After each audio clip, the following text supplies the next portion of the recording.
We're back with another update on my Victorian Armchair Upholstery project. In the last episode, I covered a whole 2.5-minute clip showing you just how I repaired the frame, but I bet you didn't notice something was missing from the chair legs. Remember when I showed you how dull and tired the brass was on the casters? Yeah, I don't think I've properly taken you on a caster cleaning journey yet. Well, that changes today, because these casters I'm determined to bring back to brass. Each caster is held onto the leg with 3 rather rusty screws, and removing those is the easy part. The real challenge was figuring out how the caster stem is fixed into the leg. It could be a traditional screw thread or just a plain rod glued straight up the center. Either way, I had to work carefully to avoid damaging the wood while trying to get them out. After winding them around and around for a good 10 minutes with very little progress, it became clear these aren't screw threads.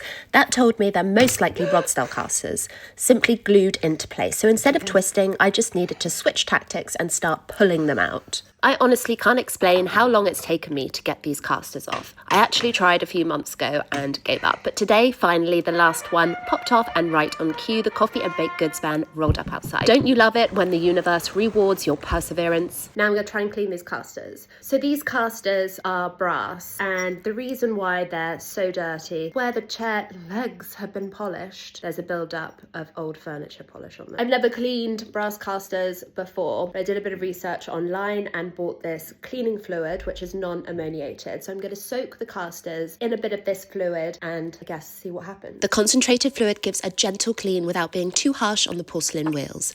Into the bath they go for an hour. Is it just me, or is the liquid already starting to change colour? Quick check after 30 minutes. It's kind of exciting watching the water darken, and look, we can see something shiny. And by the end of the hour, I think it's fair to say that water is officially black and strangely quite satisfying to see. Now, the concentrated fluid is great for lifting off grease and grime, but it can only do so much. I'm pretty sure these casters have a coating of old varnish or lacquer, which is why the brass still isn't fully shining. So it's time for some good old-fashioned elbow grease. I only have wire wool in the studio today, so we're going in with that and giving the wheels a proper scrub. So here's what the wheels look like after a scrub. Not bad, but my standards are, let's say, dangerously high, and honestly these wheels aren't shining the way I want them to. Which means I've got no choice. It's time to bring out the brass, polishing compounds and the specialised cleaning tools. I'm working with a metal file to take out any visible scratches and dents, and slowly working my way up through the sandpaper grip. Each caster has had over 4 hours of work to get that mirror shine I've been chasing. I might need to put something further on these casters to protect them, maybe a brass oil or a lacquer. So if this video does land in front of a brass polishing expert, please do let me know the best solution, because honestly I never want to polish these casters again, at least not in my lifetime. Maybe in another 100 years someone else can take on that role.